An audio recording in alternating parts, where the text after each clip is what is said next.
Doctor Praveen കേശവാണ്, GG ഹോസ്പിറ്റലിലെ intervention radiologist. Cancer എന്ന് പറയുന്നത് നമുക്ക് എല്ലാവർക്കും പേടി വരുന്ന ഒരു ഡയഗ്നോസിസാണ്. ക്യാൻസറിൻ്റെ ട്രീറ്റ്മെൻറ്റ് എന്ന് വരുമ്പോൾ നമുക്ക് എല്ലാവർക്കും അറിയാവുന്ന 3 ബ്രാഞ്ചസാണ്: മെഡിക്കൽ ഓൺകോളജി, കീമോതെറപ്പി, മെഡിസിൻസ് ഒക്കെ കൊടുത്ത് ട്രീറ്റ് ചെയ്യുന്നത്; സർജിക്കൽ ഓൺകോളജി, സർജറി ചെയ്ത് ട്യൂമറിനെ റിമൂവ് ചെയ്യുന്നത്; ആൻഡ് റേഡിയേഷൻ ഓൺകോളജി, അതായത് എക്സ്റ്റേണൽ റേഡിയേഷൻ കൊടുത്ത് ട്യൂമേഴ്സിനെ ട്രീറ്റ് ചെയ്യുന്നത്. അപ്പോൾ ഇത് 3 നമ്മൾ യൂഷ്വലി ക്യാൻസർ ട്രീറ്റ്മെൻറ്റിൻ്റെ 3 പില്ലറിന് പറയുന്നത്. ഈ 3 പില്ലറിന് സപ്പോർട്ട് ചെയ്യാൻ വന്നിട്ടുള്ള ഒരു 4th പില്ലറാണ് ഇൻ്റർവെൻഷണൽ ഓൺകോളജി. അപ്പോൾ എന്താണ് ഈ ഇൻ്റർവെൻഷണൽ ഓൺകോളജി? എങ്ങനെയാണ് ഒരു മെഡിസിൻ കഴിഞ്ഞ ഡോക്ടർ സൂപ്പർ സ്പെഷ്യലൈസ് ചെയ്ത് മെഡിക്കൽ ഓൺകോളജിയിലോട്ട് പോകുന്നു, അതേപോലെ ഇൻ്റർവെൻഷണൽ റേഡിയോളജിയിലുള്ള ചെറിയൊരു സബ് സ്പെഷ്യാലിറ്റിയാണ് ഇൻ്റർവെൻഷണൽ ഓൺകോളജി. ഇൻ്റർവെൻഷണൽ റേഡിയോളജി എന്ന് പറയുമ്പോൾ നമുക്ക് ആവശ്യമുള്ള ട്രീറ്റ്മെൻറ്റ്സിന് വളരെ മിനിമലി ഇൻവേസീവായിട്ട് ത്രൂ പിൻ ഹോൾ പ്രൊസീജിയേഴ്സ് എത്തിക്കുന്നതാണ് ഇൻ്റർവെൻഷണൽ റേഡിയോളജി. അത് നമ്മൾ ചെയ്യാൻ നമുക്ക് കുറേ ഇൻസ്ട്രുമെൻറ്റ്സ് ഉണ്ട്. അപ്പോൾ നമ്മൾ ഇന്ന് നിൽക്കുന്നത് കാത്ത് ലാബാണ്. അപ്പോൾ ഒരു ഇൻ്റർവെൻഷണൽ റേഡിയോളജി അല്ലെങ്കിൽ ഇൻ്റർവെൻഷണൽ ഓൺകോളജി എന്ന് പറയുന്ന ഒരു ഫീൽഡിൽ നമുക്ക് ഏറ്റവും സഹായമായിട്ട് യൂസ് ചെയ്യുന്ന ഒരു ഇൻസ്ട്രുമെൻ്റാണ് ഈ കാത്ത് ലാബ് മെഷീൻ. അപ്പോൾ ഈ മെഷീൻ വെച്ചിട്ട് നമ്മൾ എന്തൊക്കെയാണ് ചെയ്യുന്നത്? ഇൻ്റർവെൻഷണൽ റേഡിയോളജി ഓർ ഇൻ്റർവെൻഷണൽ ഓൺകോളജിയിൽ നമുക്ക് ബേസിക്കലി എല്ലാ ട്രീറ്റ്മെൻറ്റ്സും ഡെലിവർ ചെയ്യുന്നത് ഇമേജ് ഗൈഡൻസിലാണ്. എവിടെയാണോ പ്രശ്നം, ബോഡിയിലെ ഒരു ഭാഗമോ ഓപ്പൺ ചെയ്യാതെ ഡയറക്റ്റ്ലി ഇമേജ് വെച്ചിട്ട് ആ ബോഡീനെ നോക്കിയിട്ട് അവിടെ ഡയറക്റ്റ്ലി ട്രീറ്റ്മെൻറ്റ് ഡെലിവർ ചെയ്യുന്നതാണ് ഇൻ്റർവെൻഷണൽ ഓൺകോളജി. അത് നമുക്ക് എങ്ങനെ ചെയ്യാൻ പറ്റുന്നത്? അപ്പോൾ ഇമേജിംഗ് എന്ന് പറയുമ്പോൾ ultrasound, CT and cath lab, ഇത് 3 നമ്മളുടെ main route for doing all procedures. അപ്പോൾ ഇത് നമ്മൾ ചെയ്യുന്നത് എങ്ങനെയാണ്? ലെറ്റസ് സേ നമുക്ക് ലിവറിലൊരു ട്യൂമർ പോലെ നമുക്ക് തോന്നുന്നുണ്ട്. ഇപ്പോൾ നമുക്ക് എല്ലാ ട്യൂമേഴ്സ് സ്പ്രെഡ് ആയതിനു ശേഷമല്ല, നമ്മളുടെ ഇൻവെസ്റ്റിഗേഷൻസ്, റേഡിയോളജി വിങ് അത്രയും സ്ട്രോങ് ആയത് കാരണം നമുക്ക് ഈ ട്യൂമേഴ്സിന് വളരെ ഏർലി ആയിട്ട് കണ്ടുപിടിക്കാൻ പറ്റുന്നുണ്ട്.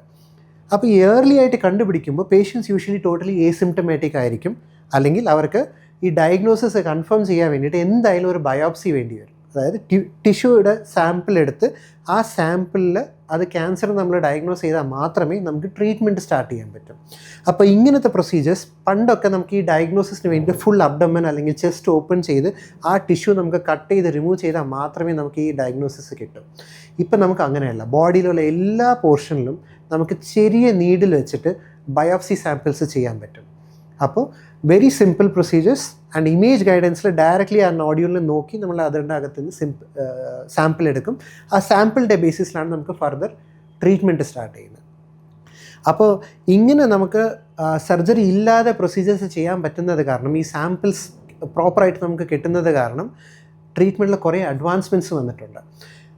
ഇപ്പോൾ ഈ സാമ്പിൾ ഈ ട്യൂമറിലുള്ള ജനറ്റിക് അനാലിസിസ് ചെയ്യും. നെക്സ്റ്റ് ഈ ജനറ്റിക് അനാലിസിസ് ചെയ്യുമ്പോൾ ഈ ട്യൂമറിന് എന്താണോ ബെസ്റ്റ് കീമോതെറപ്പി, ഫസ്റ്റ് കീമോതെറപ്പി വേണോ, റേഡിയേഷൻ വേണോ, സർജറി വേണോ, ഇതിലെല്ലാം ഡിസൈഡ് ചെയ്യാൻ വേണ്ടിയിട്ട് വളരെ ഹെൽപ്ഫുള്ളാണ് ഈ ബയോപ്സി എടുക്കുന്ന പ്രൊസീജിയേഴ്സ്. ആൻഡ് അത് ഏറ്റവും ഈസി ആയിട്ടും പേഷ്യൻസിന് വലിയ ബുദ്ധിമുട്ടില്ലാതെയും ചെയ്യുന്നത് ഇൻ്റർവെൻഷണൽ റേഡിയോളജി അല്ലെങ്കിൽ ഇൻ്റർവെൻഷണൽ ഓൺകോളജിയിലാണ്. Now moving to treatment. ഇതിൻ്റെ ഇൻ്റർവെൻഷണൽ ഓൺകോളജിയുടെ 2 ഭാഗമാണ്: diagnostic procedures and therapeutic procedures. ഈ തെറപ്യൂട്ടിക് പ്രൊസീജിയേഴ്സിൽ നമുക്ക് വരുമ്പോൾ ബേസിക്കലി ലെറ്റസ് ഞാൻ ഒരു സിമ്പിൾ എക്സാമ്പിൾ പറയാം. നമുക്കിപ്പോൾ കീമോതെറപ്പി കൊടുക്കുമ്പോൾ നമുക്ക് പുറത്തൊരു വെയിൻ ഉണ്ടായിരിക്കും. ആ ചെറിയ വെയിനിൽ നമ്മൾ മരുന്ന് കൊടുക്കുമ്പോൾ എൻറ്റയർ ബോഡിക്ക് ആ മരുന്ന് പോകും. കുറച്ച് പോർഷൻ, ലെറ്റസ് ഒരു 5%, 10%, 15% ഓഫ് ദ ഡ്രഗ് ആ ട്യൂമറിൽ പോകും. റിമൈനിങ് ഡ്രഗ്സ് എല്ലാം റെസ്റ്റ് ഓഫ് ദ ബോഡിക്കാണ് പോകുന്നത്. അപ്പോൾ ഒരു 10 to 15% നമുക്ക് എഫക്റ്റും ഉണ്ട്, ബാക്കി ഒരു 80-85% നമുക്ക് സൈഡ് എഫക്റ്റും ഉണ്ട്. നോർമൽ സെൽസ് എഫക്റ്റ് ആവുന്നതാണ് സൈഡ് എഫക്റ്റ്. അപ്പോൾ ലെറ്റസ് സേ നമുക്ക് ഈ ട്യൂമർ ഒരു പർട്ടിക്കുലർ പോർഷനിൽ മാത്രമാണ് ഇരിക്കുന്നത്. ആ ഒരു പോർഷനിൽ ഡയറക്റ്റ്ലി അതിന് സപ്ലൈ ചെയ്യുന്ന ബ്ലഡ് വെസലിൻ്റെ അകത്ത് നമ്മൾ ഈ ഒരു ട്യൂബ് കൊണ്ടുപോയി വെച്ചിട്ട് അവിടെ നിന്ന് നമുക്ക് ഈ കീമോതെറപ്പി ഡ്രഗ് കൊടുക്കാൻ പറ്റിയ അവിടെ മാത്രമാണ് നമുക്ക് ഡ്രഗ് പോകുന്നത്. So 80 to 85% or more than 90% drug നമുക്ക് ഡയറക്റ്റ്ലി ട്യൂമറിന് പോകും. ആൻഡ് റിമൈനിങ് ബോഡിക്ക് പോകുന്ന ഹാർഡ്ലി ഒരു 5 to 10% ഡ്രഗ് ആയിരിക്കും. അത് കാരണം വലിയ സൈഡ് എഫക്ട്സ് ഒന്നും വരാൻ പോകുന്നില്ല. And so we can give larger chemotherapy volume അതായത് ഡ്രഗ്സിൻ്റെ ഡോസേജ് നമുക്ക് കൂടുതലായിട്ട് കൊടുക്കാൻ പറ്റും. ആൻഡ് ഫോക്കസ്ഡ് ആയിട്ട് ഒരു സ്ഥലത്തിൽ കൊടുക്കുമ്പോൾ ആ എല്ലാ മെഡിസിൻസും ട്യൂമറിന് മാത്രമാണ് പോകുന്നത്. അപ്പോൾ എഫക്റ്റും ബെറ്റർ ആയിരിക്കും. ഇത് എല്ലാ ക്യാൻസറിനും നമുക്ക് ചെയ്യാൻ പറ്റില്ല, ബട്ട് ഇത് വളരെ റാപ്പിഡ്ലി ഡെവലപ്പിംഗ് ആണ്.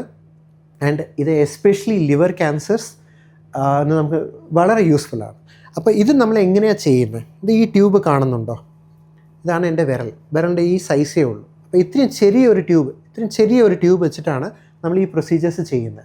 അപ്പോൾ ഈ ട്യൂബ് നമ്മൾ കയ്യിലുള്ള ഈ റേഡിയൽ ആർട്ടറി വഴി അല്ലെങ്കിൽ കാലിലെ ഗ്രോയിനിലുള്ള ഫെമറൽ ആർട്ടറി വഴി നമ്മൾ അകത്ത് കയറ്റിയിട്ട് ഈ ചെറിയൊരു ട്യൂബ്, ഹാർഡ്ലി ഒരു 1.5-2 മില്ലിമീറ്റർ സൈസിലുള്ള ട്യൂബ് നമ്മൾ ആ ഫീഡിങ് വെസലിൻ്റെ അകത്ത് കൊണ്ടുപോകും. ഇതിൻ്റെ അകത്ത് കൊണ്ടുപോയിട്ട് അതിനേക്കാളും ചെറിയ വെസൽസിൻ്റെ അകത്ത് പോകാൻ വേണ്ടിയിട്ട് ഇതിൻ്റെ അകത്ത് ഒരു ട്യൂബും കൂടെ ഉണ്ട്. അപ്പോൾ യു ക്യാൻ സീ ഇത് ഹാർഡ്ലി ഒരു 0.5 to 0.7 മില്ലിമീറ്റർ സൈസാണ് ഇതിനുള്ളത്. അപ്പോൾ ഈ ചെറിയ ട്യൂബ് വെച്ചിട്ട് നമുക്ക് എവിടെ വേണമെങ്കിലും പോവാം. നമ്മൾ ഒരു ബ്ലഡ് വെസലിൻ്റെ അകത്ത് കയറി കഴിഞ്ഞാൽ ആ ബ്ലഡ് വെസലിൻ്റെ ത്രൂ നമുക്ക് ബോഡിയിലുള്ള ഏത് ബ്ലഡ് വെസലിൻ്റെ അകത്ത് വേണമെങ്കിലും പോവാം. റൈറ്റ്. ആൻഡ് അപ്പോൾ ഈ ബ്ലഡ് വെസലാണ് നമ്മുടെ ബോഡിയുടെ ഹൈവേ. റൈറ്റ്. ആൻഡ് ഇതിൻ്റെ ത്രൂ നമ്മൾ ഡയറക്റ്റ്ലി മരുന്ന് ഡെലിവർ ചെയ്യുന്നു, പുറത്ത് വരുന്നു. അപ്പോൾ ഹാർഡ്ലി 1.5 മില്ലിമീറ്റർ സൈസിലുള്ള ഈ ട്യൂബ്സ് ആയത് കാരണം അവിടെ മുറിവോ ഒന്നും കാണാൻ പോകുന്നില്ല. പേഷ്യൻറ്റ് ഫുള്ളി അണ്ടർ ലോക്കൽ അനസ്തീഷ്യയാണ് നമ്മൾ പ്രൊസീജിയേഴ്സ് ചെയ്യുന്നത്. ജനറൽ അനസ്തീഷ്യ, ഓപ്പൺ സർജറീസ് ഒന്നുമില്ല. ഈ പ്രൊസീജിയർ, ഈ സൈറ്റ് ഒന്ന് ഹീലായി കഴിഞ്ഞാൽ, which usually takes around 24 hours, patient can start walking and moving about. അപ്പോൾ ഓപ്പൺ സർജറി ഒന്നും ഇല്ലാത്തത് കാരണം നമുക്ക് പെട്ടെന്ന് പേഷ്യൻറ്റിനെ ഡിസ്ചാർജും ചെയ്യാൻ പറ്റും. ആൻഡ് പേഷ്യൻറ്റിന് ഈവൻ ലീവ് അങ്ങനെ ഒന്നും എടുക്കേണ്ട ആവശ്യം വരില്ല. And he can get back to his day to day activities very soon. Right. So and അതേപോലെ ലെറ്റസ് ലിവറിൽ ഒരു ട്യൂമറുണ്ട്, അത് വളരെ സ്മോൾ സൈസ് ഒരു ട്യൂമറാണ്, 3 to 5 സെൻറ്റിമീറ്റേഴ്സ് ഒക്കെ സൈസ് ഉണ്ടെങ്കിൽ അതിനെ നമുക്ക് ട്രീറ്റ് ചെയ്യാൻ ഒരു ഓപ്ഷനും കൂടെ ഉണ്ട്. ലിവർ മാത്രമല്ല, കുറേ ട്യൂമേഴ്സിനെ നമുക്കിങ്ങനെ ട്രീറ്റ് ചെയ്യാൻ പറ്റും. അതിന് യൂസ് ചെയ്യുന്നതാണ് ഇത് ഈ ചെറിയൊരു നീഡിൽ. ജസ്റ്റ് ഇമാജിൻ, നമ്മളൊരു ലിവറിൽ ഒരു ട്യൂമറുണ്ട്, ഒരു 5 സെൻറ്റിമീറ്റർ സൈസ് ട്യൂമർ. അതിന് യൂഷ്വലി നമ്മൾ ചെയ്തുകൊണ്ടിരുന്നത് എൻറ്റയർ അബ്ഡമൻ ഓപ്പൺ ചെയ്ത് ലിവറിനെ കട്ട് ചെയ്ത് ആ എൻറ്റയർ ഭാഗം ഓഫ് ലിവർ നമ്മൾ റിമൂവ് ചെയ്യും. അപ്പോൾ അബ്ഡമനിൽ ഹീലിംഗ് വരണം. ലിവർ റിമൂവ് ചെയ്ത് അബ്ഡമനിൽ ഇത്രയും വലിയ സർജറി ചെയ്യുമ്പോൾ അതിൽ കോംപ്ലിക്കേഷൻ്റെ റിസ്ക്കും കൂടുതലാണ്. അപ്പോൾ അങ്ങനെ നമുക്ക് ചെറിയ ട്യൂമേഴ്സിന്, ഫേവറബിൾ ആയിട്ടുള്ള ട്യൂമേഴ്സിന് ഈസി ആയിട്ട് ട്രീറ്റ് ചെയ്യാൻ പറ്റുന്ന ഒരു മെത്തേഡാണ് അബ്ലേഷൻ പ്രൊസീജിയർ. ഈ ചെറിയൊരു നീഡിൽ, ഹാർഡ്ലി അഗെയിൻ ഒരു 1.5 മുതൽ 2 മില്ലിമീറ്റർ സൈസിലുള്ള ഈ ചെറിയൊരു നീഡിൽ നമ്മൾ ആ ട്യൂമറിൻ്റെ സെൻറ്ററിൽ വയ്ക്കും. Okay, depending on difficulty. കുറച്ചും കൂടെ വലിയ ട്യൂമർ ആണെങ്കിൽ മേ ബി നമുക്ക് 2-3 നീഡിൽസ് ആവശ്യം വരാം. ലോക്കൽ അനസ്തീഷ്യയിൽ ഈ ഒരു നീഡിൽ ആ ട്യൂമറിൻ്റെ സെൻറ്ററിൽ വെച്ചിട്ട് നമ്മൾ ഇതിലെ പവർ കണക്ട് ചെയ്യും. ഇതിലെ പവർ കണക്ട് ചെയ്ത് ഓൺ ചെയ്യുമ്പോൾ ഈ കാണുന്ന ആക്റ്റീവ് ഏരിയയിൽ ഹീറ്റ് ജനറേറ്റ് ആവും. അപ്പോൾ ആ ഹീറ്റ് ജനറേറ്റ് ആകുമ്പോൾ ആ എൻറ്റയർ ട്യൂമർ കരിഞ്ഞു പോകും. പിന്നെ നമുക്ക് ആ ട്യൂമറിനെ പുറത്ത് റിമൂവ് ചെയ്യേണ്ട ഒരു ആവശ്യമില്ല. അത് അവിടെ തന്നെ ഇരുന്ന് ചുരുങ്ങി ഒരു സ്കാർ ടിഷ്യൂ ഫോം ആവും. അപ്പോൾ ഓപ്പൺ സർജറീസ് ഒന്നുമില്ല. ഈ നീഡിൽ പുറത്തെടുത്തതിന് ശേഷം നമുക്ക് ഈ നീഡിലിൻ്റെ ഒരു സ്കാറും കാണാൻ പോകുന്നില്ല. വിത്തിൻ 2-3 days ആ ചെറിയ ഒരു 2 to 3 മില്ലിമീറ്റർ സ്കാറും ഹീലാവും. Patient is back to routine activities. Open surgeries ഇല്ല, ഓപ്പൺ സ്കാർസ് ഇല്ല. സോ ഇങ്ങനെ ഇതാണ് ഇൻ്റർവെൻഷണൽ ഓൺകോളജി ഓർ ഇൻ്റർവെൻഷണൽ റേഡിയോളജിയാണ് നമ്മളുടെ ഏറ്റവും റാപ്പിഡ്ലി അഡ്വാൻസിങ് ഫീൽഡാണ്. അപ്പോൾ ഇതിൽ imaging and image based pin hole procedures ചെയ്യുന്ന ഒരു ഫീൽഡാണ് ഇൻ്റർവെൻഷണൽ ഓൺകോളജി. അപ്പോൾ ഇതിൽ നമുക്ക് കുറേ ട്രീറ്റ്മെൻറ്റ്സ് ഓഫർ ചെയ്യാൻ പറ്റും. ആൻഡ് ബട്ട് ഇത് ആൾക്കാർക്ക് അത്രയ്ക്ക് അവയർനെസ് ഇല്ല, പ്രൈമറിലി ബിക്കോസ് ഇങ്ങനത്തെ പ്രൊസീജിയേഴ്സ് ചെയ്യാനുള്ള കപ്പാസിറ്റിയുള്ള ഹോസ്പിറ്റൽസ് കുറച്ചേ ഉള്ളൂ. അപ്പോൾ നമ്മളുടെ അടുത്ത് വന്നാൽ നമുക്ക് അതിൻ്റെ ആയിട്ടുള്ള ട്രീറ്റ്മെൻറ്റ്, ഇത് എവിടെയൊക്കെ നമുക്ക് ഫീസിബിൾ ആണോ അവിടെയൊക്കെ നമുക്ക് ഈ ട്രീറ്റ്മെൻറ്റ് ചെയ്ത് പേഷ്യൻസിന് ബെനിഫിറ്റ് കൊടുക്കാൻ പറ്റും. If you have somebody whom you know will benefit out of these treatments, you can ask them to come meet us and get an interventional radiology opinion. Future Ready Healthcare, trusted for generations. GG Hospital.